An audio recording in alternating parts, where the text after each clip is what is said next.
Saudações, caminhantes! Iniciamos aqui a websérie sobre os pilares da medicina chinesa, que é parte do eixo Caminhos do Bem Viver, do programa Repense do Instituto Ibietê. Nessa série vamos falar sobre os principais pilares para a manutenção da saúde, o cultivo da vitalidade, como que nós podemos ter, a partir desses pilares e a partir de mudanças e práticas simples do nosso dia a dia, uma vitalidade mais plena, mais vibrante, para a gente poder aproveitar melhor a nossa vida.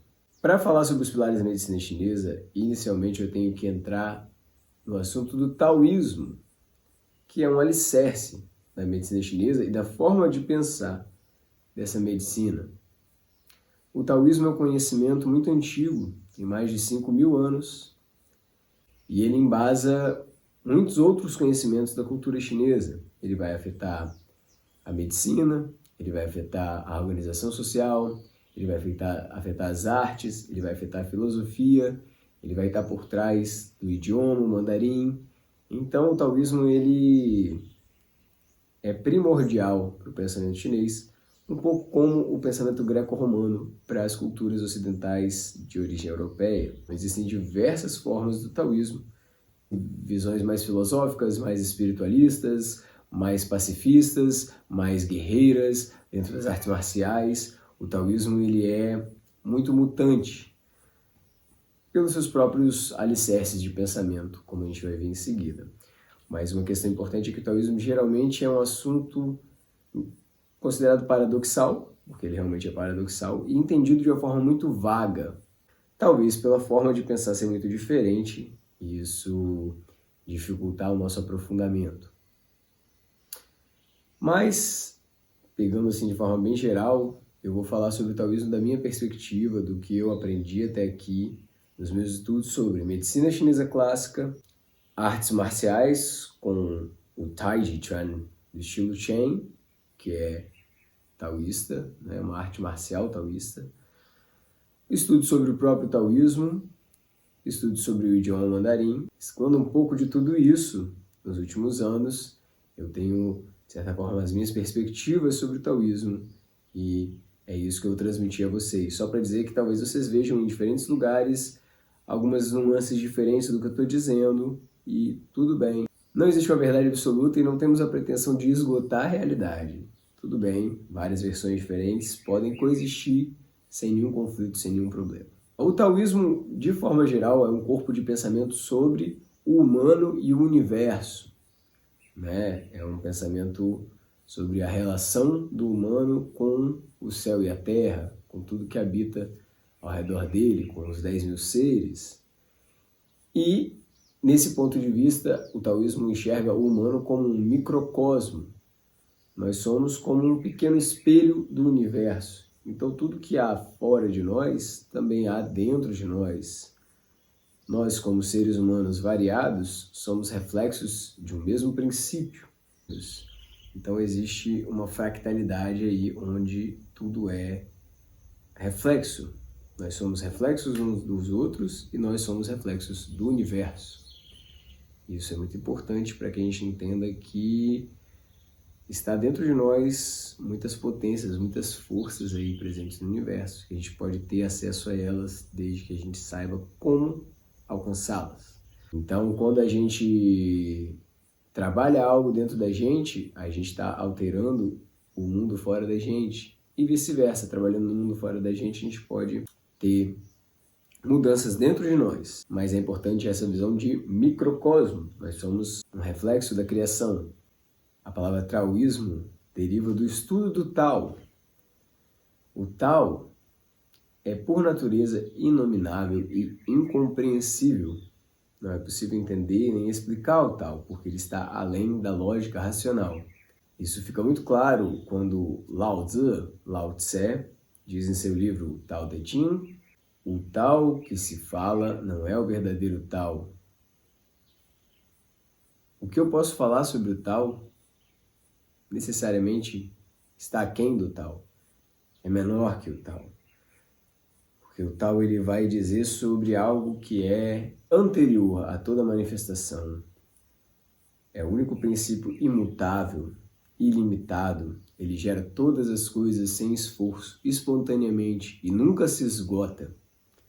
O Tao é a mãe dos 10.000 seres. 10.000 seres é uma forma de dizer tudo que existe, todas as manifestações. E justamente por entender os limites da razão, o taoísmo ele dificilmente vai procurar ser exato, preciso, analítico ao falar sobre o Tao, ao falar sobre a verdade, ao falar sobre o Yin Yang, ao falar sobre as virtudes. Geralmente a gente vai ver indicações, pontuações, histórias, uma abordagem um pouco mais poética, justamente por entender que não é através das palavras que a gente vai alcançar a existência, o Tao. Muito pelo contrário, as palavras podem apenas nos indicar, mas precisamos atravessar por nós mesmos com o nosso ser. O taoísmo aposta nas práticas, diferentes práticas que podem, pouco a pouco, nos aproximar desse vazio supremo que existe no íntimo de cada ser, de cada existência e que sustenta toda a realidade. Como fazemos isso? Como podemos compreender o ilimitado se não compreendemos nem a nós mesmos? Então, de forma geral, as práticas taoístas que procuram nos colocar sintonizados, alinhados, afinados com o Tao, vão trabalhar através da nossa mente, das nossas emoções, do nosso corpo, para que a gente possa ir reconhecendo nossos condicionamentos. E à medida que reconhecemos nossos condicionamentos e abandonando e deixando eles caírem, para que a gente possa voltar a esse estado de naturalidade, para que a gente possa entrar em contato com o mistério supremo dentro de nós. Uma criança. Já perceberam como a criança é abundante em vida? Geralmente as crianças têm muita energia, elas correm, brincam, pulam o dia inteiro, chega de noite elas ainda estão correndo, pulando e brincando.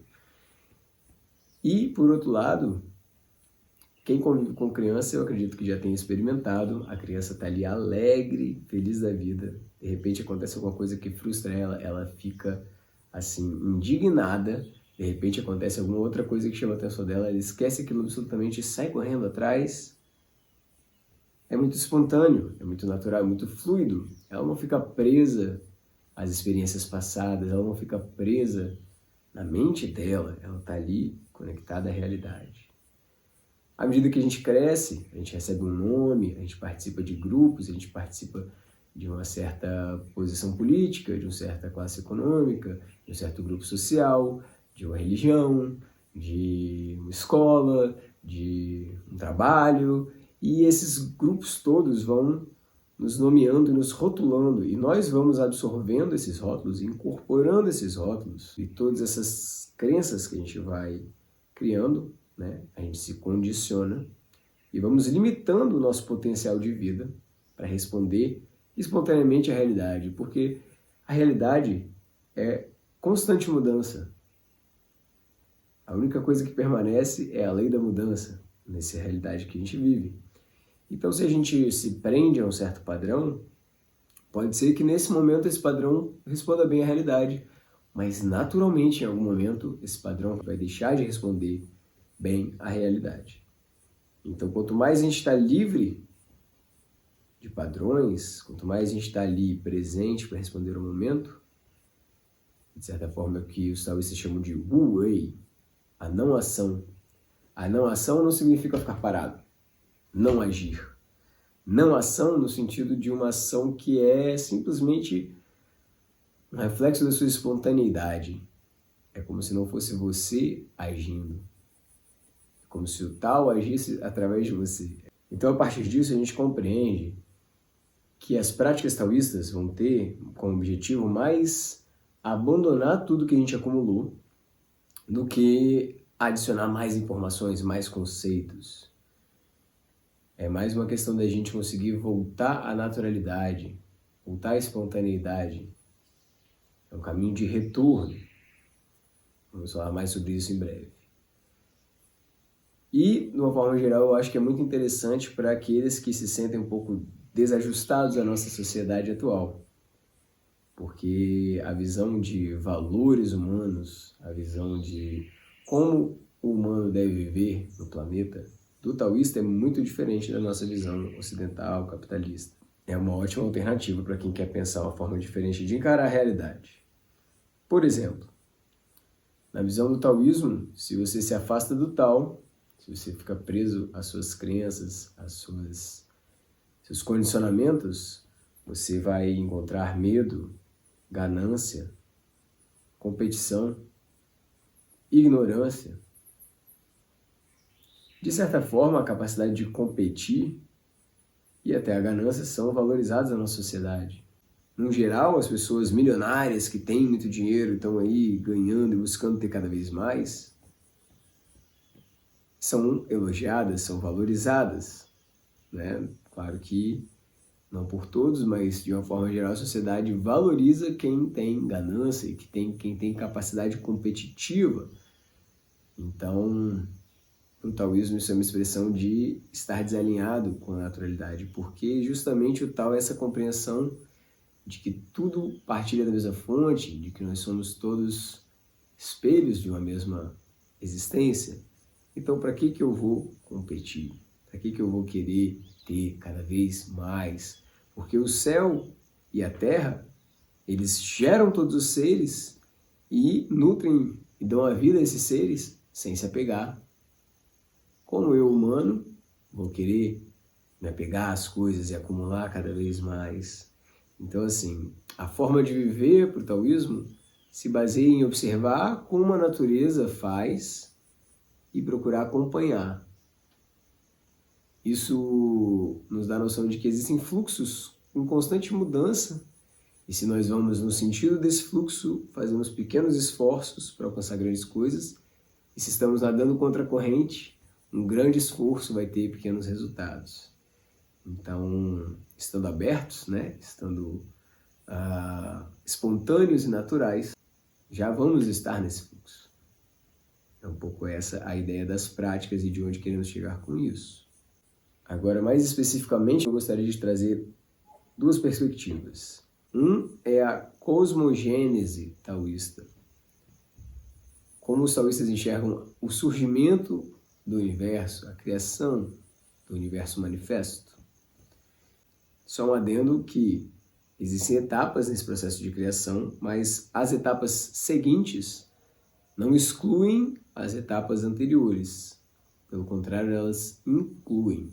Então, quando eu falar sobre 0, 1, 2, 3, quando chega no 3, o 2 ainda está ali, o 1 ainda está ali, o 0 ainda está ali, tudo contemplado ali dentro. Para os taoístas, o Tao representa o vazio supremo, o Wuji, caos primordial, a potencialidade máxima, de onde todas as coisas emergem. Desse vazio surge um primeiro movimento rumo à manifestação, que é o Iji, a unidade suprema. É como uma borda muito frágil que se cria para que a manifestação possa acontecer.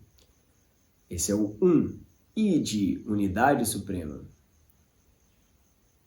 Do havendo essa primeira concentração para a manifestação, duas forças se acumulam e se diferenciam. O que é leve se acumula e sobe, formando o céu. O que é pesado se acumula e desce, formando a terra. 2. Tem um plano de existência, os dois planos da nossa existência humana. A partir do momento que se separam esses dois planos, eles começam a interagir e isso gera o 3, onde temos o céu, a terra e as trocas. E aí é representado pelo símbolo mais clássico do Yin Yang, né? A esfera com 2 semicírculos e um círculo preto no branco e um círculo branco no preto. Isso é o Yin Yang já em dinâmica, em movimento. A partir daí, do 3, que é representado pelo humano, que ocupa o espaço entre o céu e a terra, surgem os 10.000 seres, ou seja, tudo aquilo que existe. Olha a nossa responsabilidade aí como seres humanos. Nós estamos colaborando e participando das trocas entre o céu e a terra, que é a raiz de toda a vida. Por isso precisamos ser muito responsáveis com o que a gente faz com isso, né?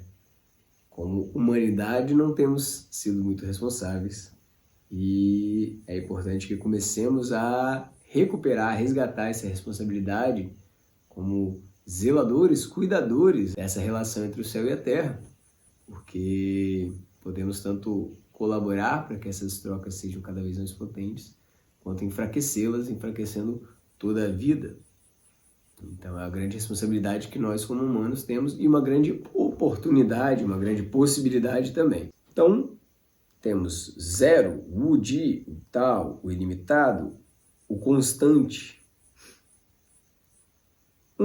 Id, a unidade suprema.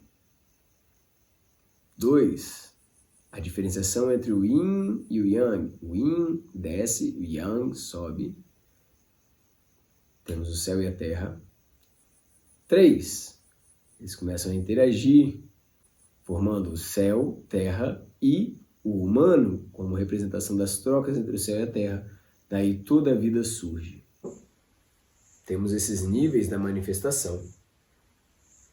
E justamente o trabalho das práticas taoístas é a gente fazer um movimento de retorno ao Tao. Então saímos do 0 para o 1, para o 2, para o 3, para os 10 mil seres. E vamos praticar para voltar à dualidade, unificar essa dualidade até atingirmos o vazio. Isso pode acontecer de diferentes formas. É um pouco do que acontece durante o nosso sono. A gente se recolhe, se afasta do mundo manifesto, volta para o nosso interior e isso recarrega o nosso ser. A gente pode imaginar tudo isso como uma grande roda. Imagina um grande disco girando. Quanto mais a gente está na extremidade, quanto mais a gente se conecta no nosso dia a dia com o mundo manifesto, e é o que a gente geralmente faz, porque temos trabalho, relações, pessoas, informações circulando e acessando a gente, nós ficamos muito conectados a isso.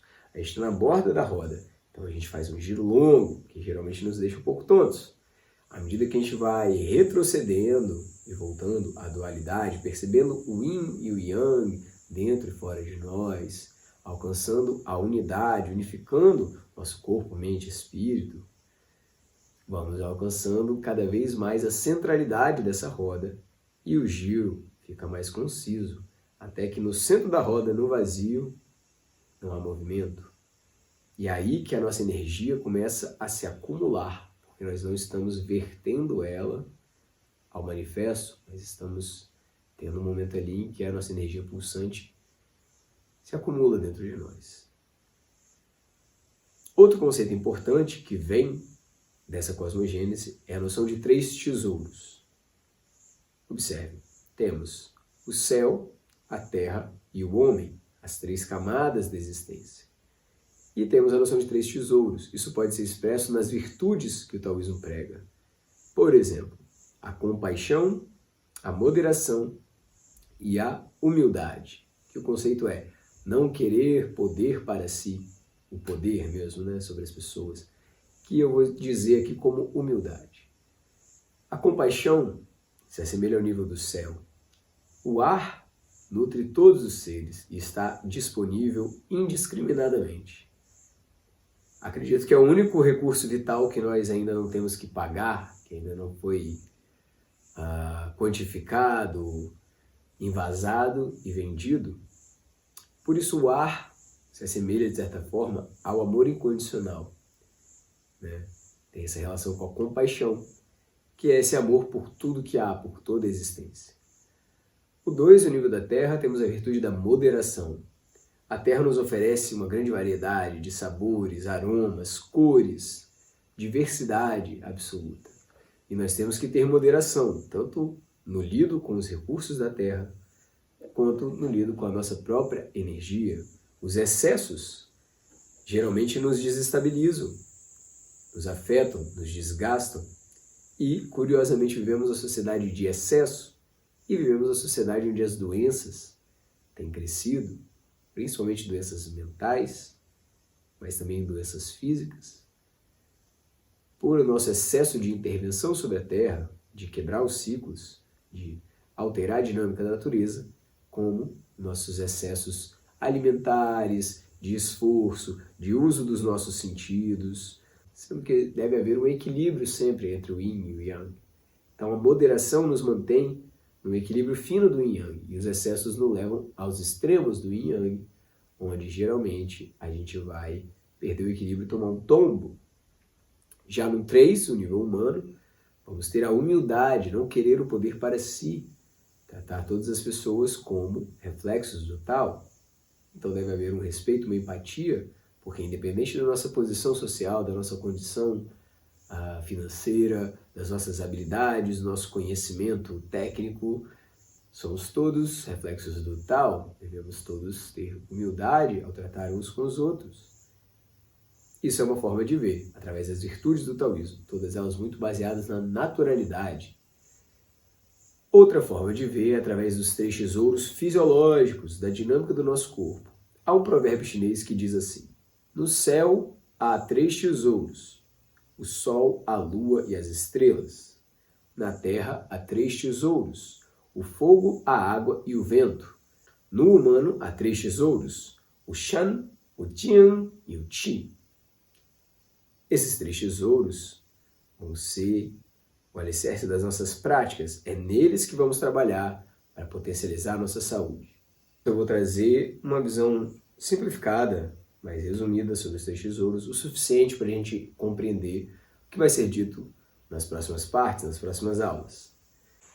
É claro que esses conceitos podem ser muito mais aprofundados e devemos entender também que nesse conhecimento chinês taoísta, os fundamentos são muito amplos, semelhantes ao Tao, eles não podem ser definidos exatamente. O Yin e o Yang são paradoxais, eles criam um ao outro, mas consomem um ao outro, eles são opostos, mas são uma mesma coisa, então a gente tenta definir logicamente, não é possível.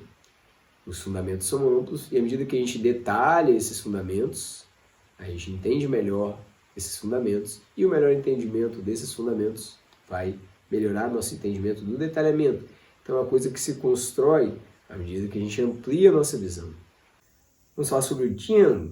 Jian é a reserva das formas, a estrutura da vida. Uma substância que está entre o Qi e a forma. Ele é algo, uma matéria mais sutil ou a energia sutil mais material. Está nessa área limítrofe entre as duas coisas. E é o que faz com que as coisas sejam o que elas são. Como assim? É o que faz uma semente gerar um carvalho e uma outra semente, mesmo que semelhante, gerar um arbusto. Naquela semente existe o Jian, e o Jian de cada planta faz com que ela seja o que ela é. É o Jian do pássaro que faz com que ele tenha apenas bico e voe. E é o Jian humano que dá nossas características pessoais. O Jian é recebido na concepção do pai e da mãe. A união do Jian do pai com o Jian da mãe, mas a dinâmica do Qi que está ali presente, mais um Shan que se ancora nesse novo ser, gera a vida. Então os 3 tesouros são a base da vida e se algum deles se esgota completamente, é a morte. É o momento que a gente morre, é quando um desses recursos se esgota completamente. Esse Jian que recebemos do nosso pai e da nossa mãe é uma reserva. O Jian pode se tornar Qi, pode se tornar sangue, ele pode suprir necessidades do nosso corpo, mas, a princípio, ele não se recupera. Existem algumas práticas taoístas que conseguem reverter, que conseguem manter o Jian e conseguem até aumentar o Jian. Lembrando que os taoístas buscavam a imortalidade, mas isso são práticas muito avançadas, que eu não tenho conhecimento e não podemos ter a pretensão de alcançar isso assim tão fácil. Então vamos focar em preservar o nosso Jian, a nossa reserva, para que ela não se esgote. Quando o Jian chega a um certo ponto de esgotamento, começamos a ter cabelos brancos. Quando o Jian se esgota completamente, falecemos. Como podemos preservar então o nosso Jian? Através da moderação. Acabamos de falar dessa virtude, ela é o meio para preservar o Jian, porque todos os tipos de excessos que cometemos lesam o Jian. Seja muito tempo sem dormir, muito tempo sem se alimentar, excesso de atividade física, excesso de consumo de fármacos, de drogas lícitas ou ilícitas, excessos sexuais, o excesso de relações sexuais, já que na relação sexual nós liberamos Jin, excessos mentais, todo tipo de excesso vai acabar consumindo o Jin. Porque, como foi dito, o Jin é uma reserva que se torna aquilo que o nosso corpo precisa, seja sangue, seja Qi, ele consegue ter essa plasticidade. E se ficamos muito tempo sem comer, 3 dias sem comer, realizando atividades, como que conseguimos funcionar se não estamos consumindo alimento? Porque estamos colocando o Jin para suprir a falta desse alimento. Quando estamos cansados e insistimos em manter as atividades, estamos também consumindo o Jin. Então, a moderação é o caminho para preservar o Jin. O Qi é muitas vezes traduzido como energia vital, apesar de eu sentir que essa tradução não é muito adequada. Por quê? Energia vital fica parecendo que o Qi é uma das substâncias do corpo. E, na verdade, a noção de Qi é muito mais ampla. O Qi é o dinamismo da existência. Não é como se o Qi estivesse contido na matéria e animasse a matéria. Pelo contrário, o Qi são os fios com que a realidade é tecida. Então, lá atrás na cosmogênese, quando Yang e Yin se diferenciam, isso já é o Yang-Qi e o Yin-Qi que estão se diferenciando. Lembre-se que isso é antes da manifestação, que vem a partir do 3, quando eles começam a trocar. Então, já na borda ali da manifestação acontecer, o Qi já está presente. Por isso eu acho que energia vital não é um termo tão adequado. Também é importante ter a noção de que o Qi é um só. Temos Qi em tudo, nos objetos, nos seres, nas pessoas, no universo. Mas são diferentes tonalidades, diferentes movimentos de uma única e mesma coisa. Nosso corpo, na medicina chinesa, a gente diz que existe o Qi torácico, o Qi defensivo, o Qi nutritivo, vários tipos de Qi. Mas, na verdade, são formas de explicar como o Qi realiza as dinâmicas. Então, Qi é um só, que se diferencia. O ideograma Qi representa o vapor que sai do arroz cozido. Isso indica que o Qi ele tem uma relação com o sopro, com a respiração, e que ele também tem uma relação com uma certa nutrição. É um sopro que nutre, é um sopro que está ligado à vida, já que o arroz é um símbolo da nutrição, porque é um cereal muito central para a China. Então, temos uma relação aí do Qi com a respiração. O Qi, por ser muito dinâmico, não se acumula no corpo, mas se a gente consegue realizar práticas em que nosso Qi fica abundante, ele consegue ser reservado e recolhido na forma de Jiang. Então, o Qi se torna Jiang e o Jiang se torna Qi. O limite entre as duas coisas é muito tênue, então muitos textos clássicos de medicina chinesa falam Jiang-Qi para se referir aos dois. Existe uma aproximação muito grande. E o terceiro tesouro é Shan. Shan é o espírito, é a nossa porção mais sutil. E ele precisa de todo esse equilíbrio entre o Jin e o Qi para poder estar ancorado ao nosso corpo. Ele fala da parte espiritual, da nossa ligação com a existência. Ele fala da parte mental, do psiquismo, das emoções. Tudo isso está relacionado ao Shan. Também os nossos sentidos. E no nosso corpo, ele é o imperador. Nós somos um grande reino, com diferentes áreas, diferentes funções. E o Shan é quem governa esse reino. Deixando claro que, para a visão que estamos trazendo, imperador é alguém que governa porque é capaz de reconhecer as mensagens do céu, reconhecer a vontade do céu e aplicar ela ao reino em benefício de todo o reino.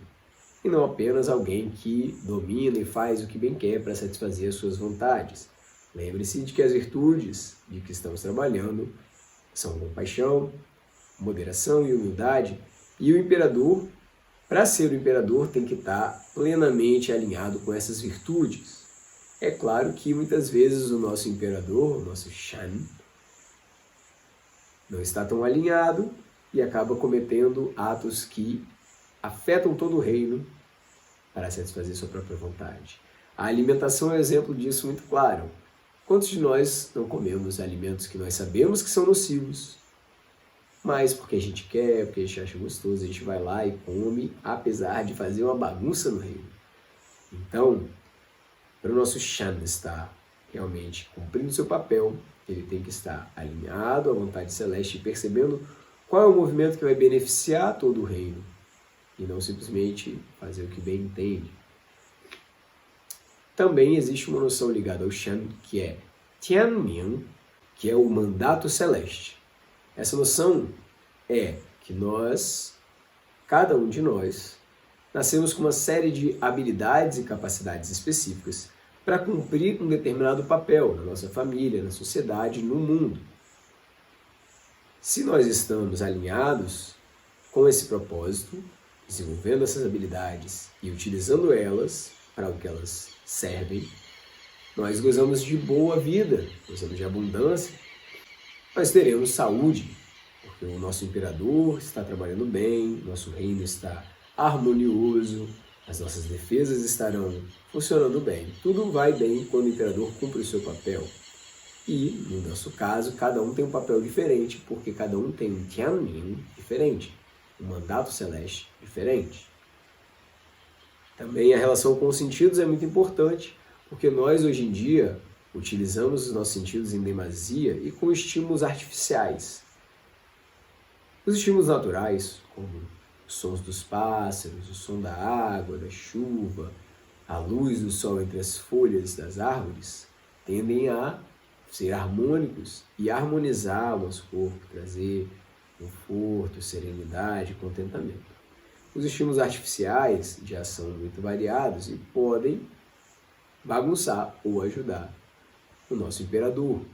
A questão é que, geralmente, temos um excesso de estimulação. E aí o excesso já dificilmente vai ser benéfico.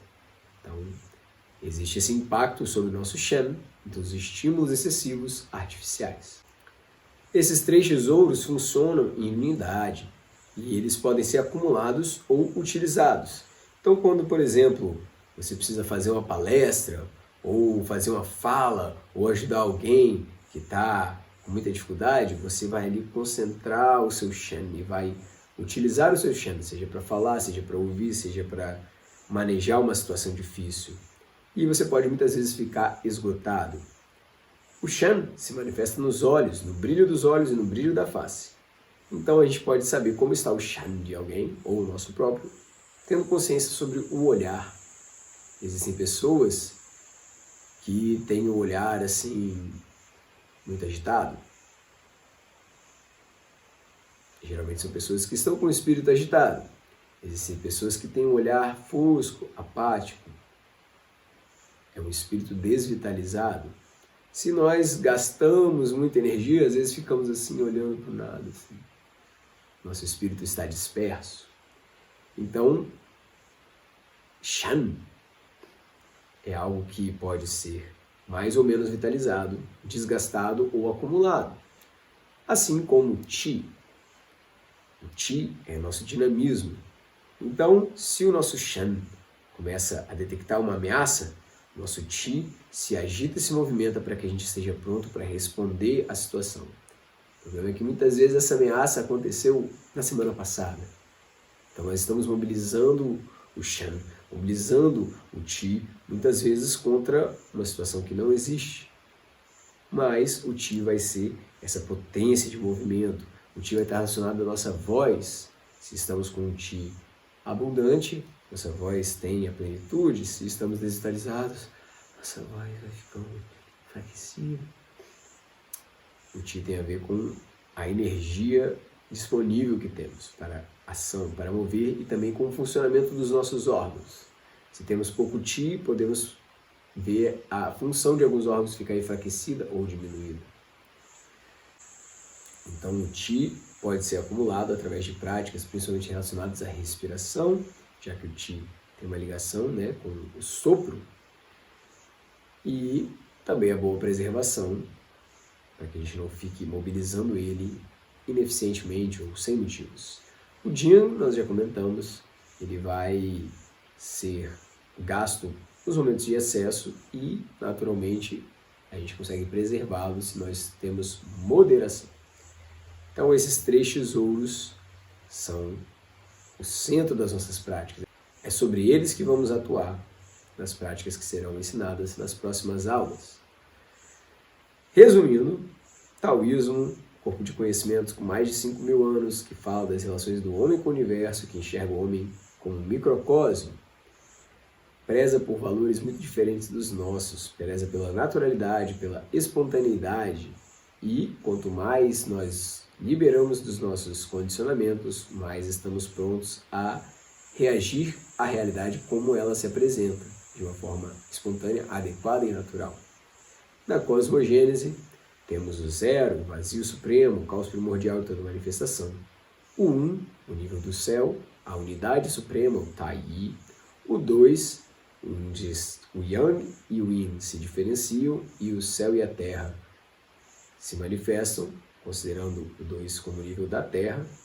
O 3 como o momento em que o céu e a terra começam a trocar e tudo surge, considerando o 3 como o nível do homem, que participa e está entre o céu e a terra, mediando essas trocas. Então nós temos uma função aí muito importante como seres humanos, de mediar as trocas entre o céu e a terra. Se fazemos um bom trabalho, prosperidade. Se estamos fazendo um bom trabalho, dificuldades. Então vamos entender tudo isso para a gente poder fazer realmente o nosso papel como humanos e harmonizar as trocas entre o céu e a terra. Gostaria de encerrar falando para vocês também sobre um grande resultado dessa forma de ver o mundo e de viver do taoísmo, que é o contentamento. Nós tendemos a achar que devemos estar radiantes, soltando foguetes, dando saltos, porque estamos muito bem. Para o taoísmo isso é um excesso, e os excessos são prejudiciais. Então é algo que é muito belo. O contentamento é você se satisfazer e se alegrar com a simplicidade e com o necessário. Então quando eu falo que você seguindo o fluxo, grandes coisas são realizadas, ou que quem está alinhado com tal vai ter abundância, entendo, eu não estou dizendo que vai tudo dar certo, que as pessoas vão ser ricas e vão nadar num mar de coisas e dinheiro. Eu estou falando que encontraremos contentamento. Contentamento é uma coisa maravilhosa, muito distante do que a nossa sociedade nos pede e nos incentiva. Parece que estamos sempre aqui, precisamos sempre de mais, não é isso? O contentamento é saber valorizar as pequenas coisas, valorizar a simplicidade. Então, um grande passo para termos longevidade é observarmos e encontrarmos onde podemos ter contentamento nos nossos dias, na nossa vida, o quanto estamos valorizando as pequenas grandes coisas, como a água. A água é uma pequena coisa, a água sai da torneira em muitos lugares, né, do nosso país, que bênção. Mas se a gente está num deserto durante dias, a gente aprende que a água é simples, mas é mais valiosa do que muita coisa que a gente sua muito para correr atrás. Então, pensando nisso, eu quero deixar uma reflexão que vai resumir e condensar todo o conhecimento que nós compartilhamos aqui sobre como viver uma vida plena e abundante a partir da simplicidade, da moderação, da naturalidade, do contentamento, da compaixão. Deixar essa reflexão para que vocês possam imergir aí nesse pensamento até o nosso próximo encontro, até a nossa próxima videoaula. É o capítulo 44 do Tao Te Ching. A fama ou o corpo? O que mais se ama? O corpo ou a riqueza? O que vale mais? Ganhar ou perder? O que mais adoece? Por isso, o excesso de desejo causará um grande desgaste, e o excesso de acúmulo causará uma morte rica. Quem sabe se contentar não se humilha, quem sabe se conter não irá se exaurir. Sendo assim, poderá viver longamente. São palavras de Lao Tzu, do livro que já usamos aqui várias vezes, o Tao Te Ching, e usaremos muitas outras vezes mais. Então era isso que eu queria trazer para vocês sobre o taoísmo, esses conceitos centrais que vão ser muito importantes para a gente entender o que virá em seguida. Espero que vocês tragam seus comentários, suas dúvidas, suas opiniões, suas sugestões, para que a gente possa fazer dessa conversa uma caminhada juntos, para que nós possamos desenvolver esse pensamento coletivamente. No próximo episódio falaremos sobre a meditação, que é o primeiro pilar, o pilar principal para a manutenção da saúde na medicina chinesa. Pelo que falamos hoje, já dá para ter uma noção de qual a importância da meditação, dá para imaginar por quê, mas mergulharemos juntos nisso em breve. Agradeço demais a atenção de cada um que chegou até aqui. Espero que seja o início de uma longa jornada. Xexê!